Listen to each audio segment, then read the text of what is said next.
आपका स्वागत है और द हरियाणवी में। दोस्तों, आज नरवाना कैंप कॉलेज में एक चीज़ का बहिष्कार करने के लिए, नाम नहीं लूँगा, तो नरवाना के यहाँ पर जो युवा साथी हैं उनको समझाने के लिए, जागरूक करने के लिए हमारे साथ डॉट नाम से मास्टर जी कह सकते हैं हम, मास्टर जी। तो मैं आपको भी पता है क्या दिक्कत हो रही है, आपके पास पहुंचाने के लिए सिर्फ इतना ही काफ़ी है। मास्टर जी से बात करेंगे।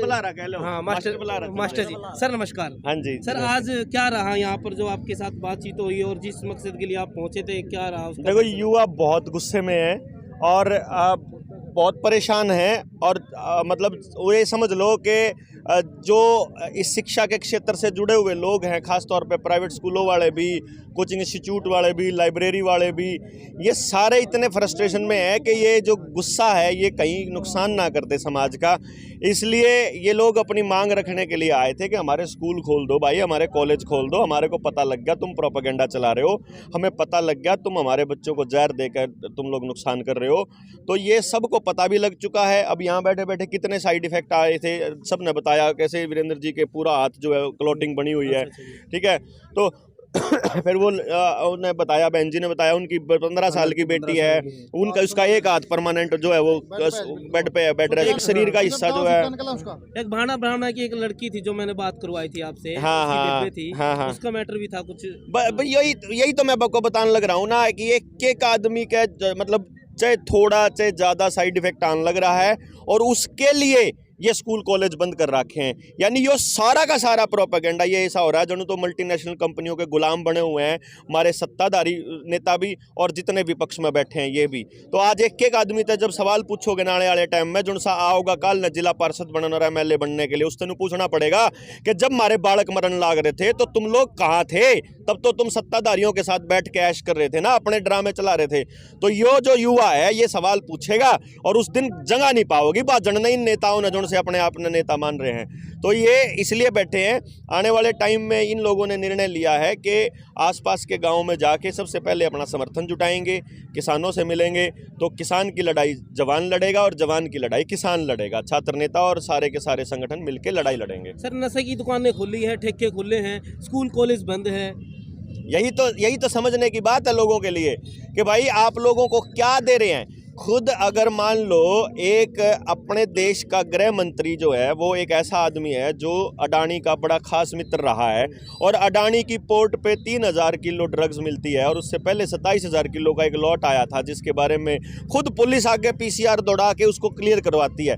ये जो लॉकडाउन लग रही है, नाइट कर्फ्यू लग रही है, कि आपको क्या लगता है कि ये इसलिए लग रहे हैं कि आपके लिए किसी चिंता है? सरकार को चिंता होती तो बाकी बीमारियों का इलाज भी तो करती है अपना फ्री में इतना जबरदस्ती। भाई घर जाएगी आशा वर्कर, पूछ कहोगी तेरा कोई बीमारी तो नहीं, जो सी बीमारी है उस बीमारी का इलाज उड़े कर कहो, और वो इलाज तो वहां नहीं हो रहा। लेकिन एक फर्जीवाड़े का पूरा प्रोपेगेंडा चला रखा। खुद प्रधानमंत्री उन कंपनियों की दलाली कर रहा है, खुद नेता सारे के सारे उसकी एडवर्टाइजमेंट कर रहे हैं। सरकारी तंत्र से उन कंपनियों के लिए प्रचार हो रहा है, जितने banner, poster, mobile kit, caller tune, ये सारा का सारा खेल चल रहा है।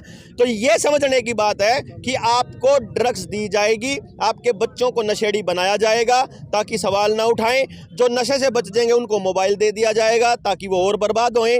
आपके बच्चों की बर्बादी का प्रोपेगेंडा है स्कूल कॉलेज बंद करना। 40 करोड़ बच्चों का स्कूल कॉलेज बंद होने का मतलब समझते हैं आप लोग कि आने वाले 5, 7, 10 सालों के बाद एक पूरी की पूरी पीढ़ी कंप्लीट अनपढ़ होएगी, पूरी तरह से मजदूर, रोटी की भीख मांगने वाली, और कुछ भी सोचने समझने की क्षमता नहीं होएगी, क्योंकि जिसका यह लग लिया उस आदमी का शरीर सोचने समझने की क्षमता खो देगा आने वाले 2-4 साल में। मास्टर जी, यहाँ पर जो युवा साथी आए थे लगभग एजुकेटेड से सभी, तो कितना कि इनको बात समझ में आई? आपकी सारी बात समझ में आ रही है। एक भी आदमी, एक भी बालक ऐसा नहीं था जिसके बात समझ में ना आ रही हो। लड़ाई लड़ने के लिए कति तैयार पड़े हैं, ये बाट देख रहे हैं कि कोई इन आकर के उनके आगे आ जाए बस। तो भाई आगे तो आप आड़ सका, हाँ आप पहली गोली खा सका, हाँ आप पहला लठ खा सका, इसके लिए तैयार पड़े। हाँ, लेकिन लड़ाई आपको अपने आप लड़नी पड़ेगी। मैं आपकी लड़ाई नहीं लड़ूंगा, मैं आपको सचेत करूंगा। मैं एक टीचर हूं, टीचर का फर्ज अदा करूंगा। मैं आपको समझाता जाऊंगा। कुकर करना है, करना आपने है। तो गांव के नौजवानों ने आगे आने का निर्णय ले लिया है। अभी जो ये लड़ाई है, अभी इसकी शुरुआत हो चुकी है या इसका बिगुल बजना बाकी है? क्या कुछ अभी बाकी है इसमें? ये तो गाँव वाले बताएंगे।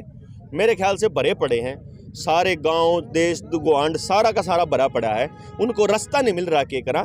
तो बैठ के चर्चा कर रहे हैं, लोग जिक्र कर रहे हैं। योद्धा जो लड़ाई में आगे आना चाहते हैं वो लोग अपना नाम लिखवा रहे हैं, वो खुद आ रहे हैं, और जो आ रहे हैं उनको पहले पूरी बात समझाएंगे, क्योंकि जो विचार की जो लड़ाई होती है ना, वो सबसे बड़ी लड़ाई है।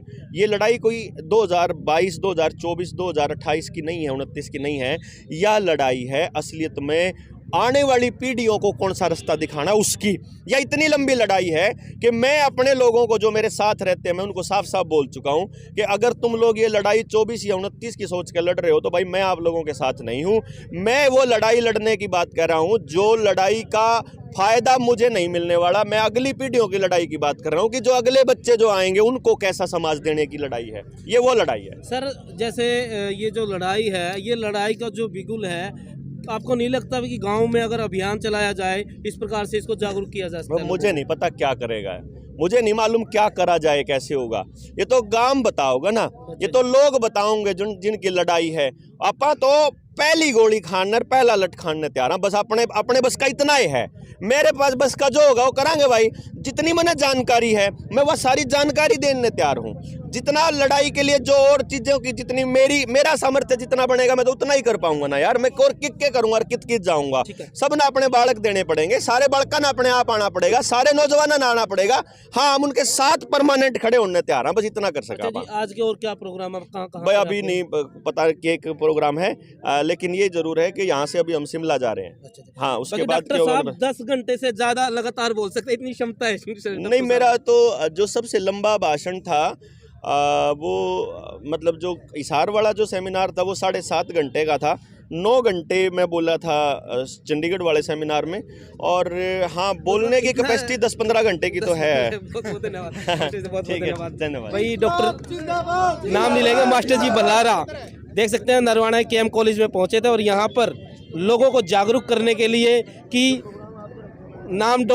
उसका कितना नुकसान है और कितना नुकसान आगे होने वाला है, इस बात को लेकर लोगों को जागरूक करने के लिए, युवाओं को जागरूक करने के लिए नरवाना पहुंचे थे। तो देख सकते हैं यहाँ पर। हाँ जी ताई जी, हाँ ताई जी, क्या कहना चाहोगे? मोदी ने बजाना चाहा, हाँ ना में टिके लुआवांगे ना। हाँ, इसके बारे में आए हमें बहुत खुशी हुई है। मतलब इसकी बात बहुत अच्छी लगी है। हाँ, फिर कम्मा में सारे ने बताओगे? हाँ, सारे ने बताओगे बेटा, बताओगे भाई, ये बताने खातिर आए हैं। हमें बहुत खुशी हुई, हम आए हैं बेटियां देखने। आपके माध्यम से प्रशासन के सामने, जैसे कि मेरी लड़की अपना स्कूल पढ़ती है यहाँ के बिसाब में जी, तो आज मेरे पास मास्टर जी का फ़ोन आया, मैं उनका नाम नहीं लेना चाहूँगा। तो उन्होंने कहा भी आपने बच्चे को वैक्सीन नहीं लगवाई है। तो मैंने कहा मां सर, वैक्सीन का आपके पास जो आदेश आया है वो आपका रिटर्न में है या आप मुँह ज़बानी आदेश कर रहे हो?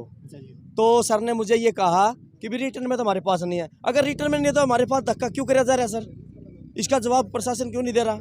जब इनको रिटर्न में कोई जवाब नहीं है, इनके पास में लिखित में नहीं है, तो ये मुँह ज़बानी आदेश कैसे पास कर रहे हैं सर? ये हमारे साथ नाइंसाफी है सर। हमारे मास्टर जी कह रहे हैं कि भी रिटर्न में हमारे पास है ही नहीं कोई ऐसा लिखित में। बीमारी का लिहाज को नहीं, ना अपनी तो तरफ से इसका आदेश दे रहे हैं सर। अटैक का नहीं, कैंसर का नहीं, और यू धक्का दे टिक्के लावा के काम हो इसका ना। जीरी भी नौकरी नहीं दे सकता। हाँ, नौकरी नहीं देना, कुछ भी नहीं, तेरे फार्म भरा ले है सर। जो हमारे अधिकार वो तो हमें मिलते ही नहीं सरकार में। कुछ भी नहीं, मैं मारा कह तो रहा हूं, बेटा खट्टर पल्ला है, सरकार तो बल्कि तारी जितनी जीरी चोर नहीं सरकार बिकेगी। तो कोई है ही नहीं। मैं साबित कर सकता हूं। पीछे नहीं आओगे क्या? तो नहीं आओगे, हमें तो कमा मारे पीछे को नहीं आओगे। हम के क्या खावा, के खावा? ये मोदी मैं कह रहा हूँ सर, मैं 80% विकलांग हूँ सर। अब मैं दिखा सकता हूँ, 8 साल से चक्कर काट रहा हूँ। DRD के DSP SP के पास जा चुका हूँ न्याय के लिए, कहीं भी न्याय नहीं मिला।